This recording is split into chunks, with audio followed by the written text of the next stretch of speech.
in drawing our groundwater diagram, the first thing we want to do, guys, is have some ground. And I'm going to make my ground kind of high on the paper if you're mimicking. Okay? Ground level. And throughout the diagram following, make sure I get all 8 of these words labeled on our diagram. Capiche? Okay. So when we have our ground level, it's also important to note for groundwater, we got to figure out where the groundwater comes from. And where is that? Sky. Sky's a good start. Clouds, precipitation, the water cycle. Okay, so we're going to have some precipitation falling down. You can even make a fluffy cloud if you want. And then the point at which the precipitation infiltrates the surface, it becomes Saturated. Groundwater. Groundwater, thank you. Cool. So here we're going to label this groundwater. And that's because it's after infiltration.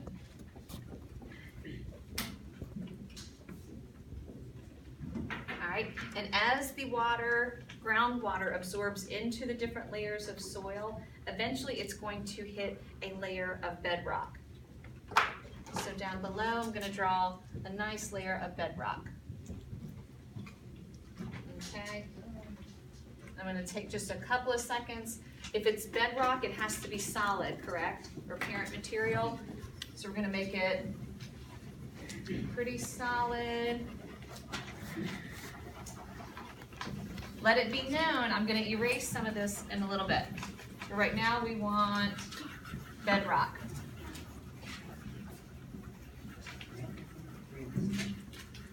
And you can have different types of rock to make up your bedrock. We're going to pretend that we're in a state that has a lot of karst topography. So what type of rock might I find as my Limestone. Limestone. Limestone. So a lot of limestone there, okay? As my groundwater falls down and it fills up this area, I'm going to have a level of water that rises as more groundwater is absorbed. Does that make sense? So let me just go ahead and pretend I'm going to do a dotted line to illustrate that water level. And rather than water level, we actually call it the water table. You guys are awesome. Thank you. This is the water table. Now, who can I quiz about the water table? All right, Gardner. So if we go through a period of drought, what's going to happen to my water table? It's gonna go down. Word. All right. What if we get a whole bunch of rain? Word. All right.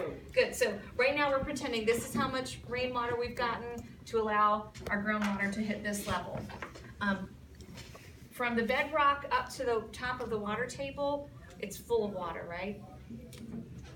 Yes. Okay. So we call this the zone of Saturation. Yes, you guys are awesome. Saturation meaning full, it's a zone of saturation. Now above that water table, we might have some groundwater, but it's just not full. Unsaturation. It's the zone of unsaturation.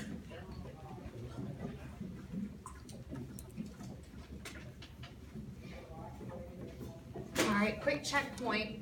We've labeled groundwater, zone of saturation, unsaturation. We've labeled water table. We need to do a well, all right? Let's pretend that in this ground area, somebody moves in and builds a nice little house. Okay? And in that house, they're hoping to have some water, so they need to dig a well. What's wrong with this well? It's really big. It's not that deep. Help me out, Matthew. Okay, so like it's not in the zone of saturation, so they're not gonna get water. Exactly. They have a nice well, they ain't got none water. There might be a little bit there, but they're very, very likely to run out. So their well really needs to go past the water table, well into that zone of saturation.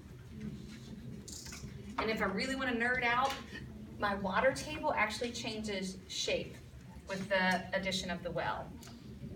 So I need to go back in and draw that little depression. Can you work with me, pretend that it looks a little bit like a cone shape? Yes. Good. That's why the nerds then call it the cone of depression.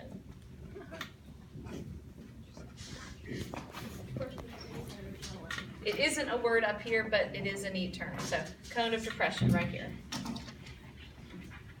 We've got our well. Yes, sir. How far down do you have to, like, how far down is the zone of saturation? Well, it really depends. Remember, if we've gotten a whole lot of rain, then that water table is actually gonna rise up. But even with going into the zone of saturation, if you experience a time period with lots of drought, your water table could go below. Who either lives with well water or you've been to somebody's house and they have well water? Okay, when we've had periods of time where there's not a lot of rain, have you heard them like freak out a little bit about taking a long shower or using too much water? Or when the power's out? Because their water table is lowering with less and less rainfall, so they truly may run out of water, and there's nothing that you can do once that's dry, until you wait for the recharge of groundwater to fill it back up. So, yes, sir, another question? When it's like all dried up and like it rains a lot, then can like you get more water from it? Good question. Okay, yes, sir. Like, city water costs money, so does like well water cost any money? Well, you've gotta put your well in, right, and maintain it? That's a lot of money. Okay, great question though. Let's get our diagram done. I definitely want to explore those, but let's get this done here. So we've got the well. I need to show you guys what an aquifer looks like. An aquifer is simply just a contained area. Well, it can be contained or uncontained, but it's water surrounded by a rock layer.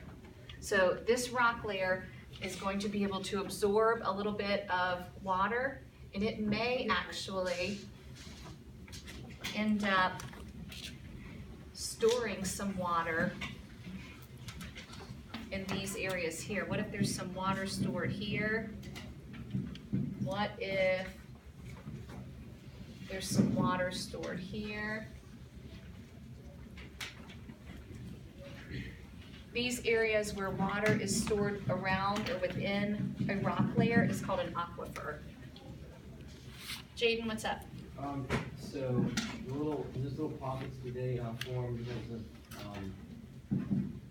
limestone can dissolve?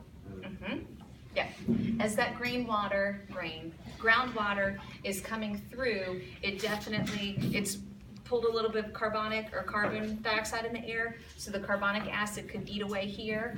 So you could have water. We could also have an area that's not filled with water. But what if we have an area that has some stalactites and mites? What are we gonna call that area? A cave, yeah.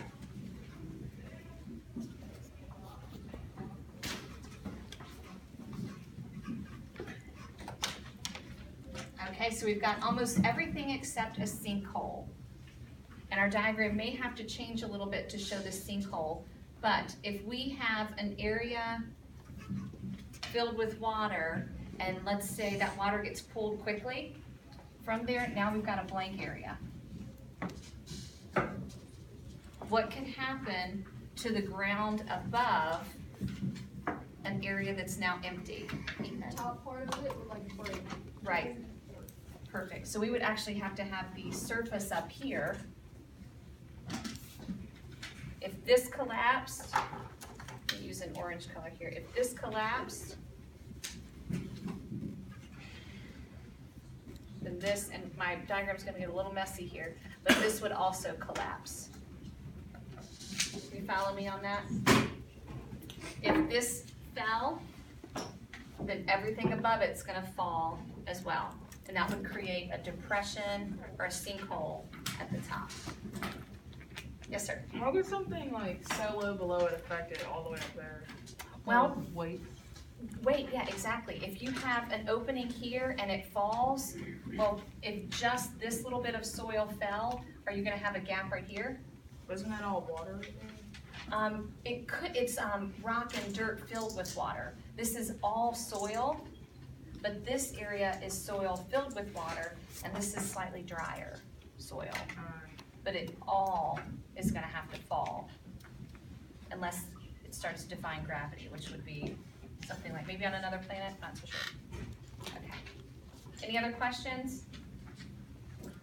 Okay, I think we've got all of our pieces labeled, although officially I need to write sinkhole right here.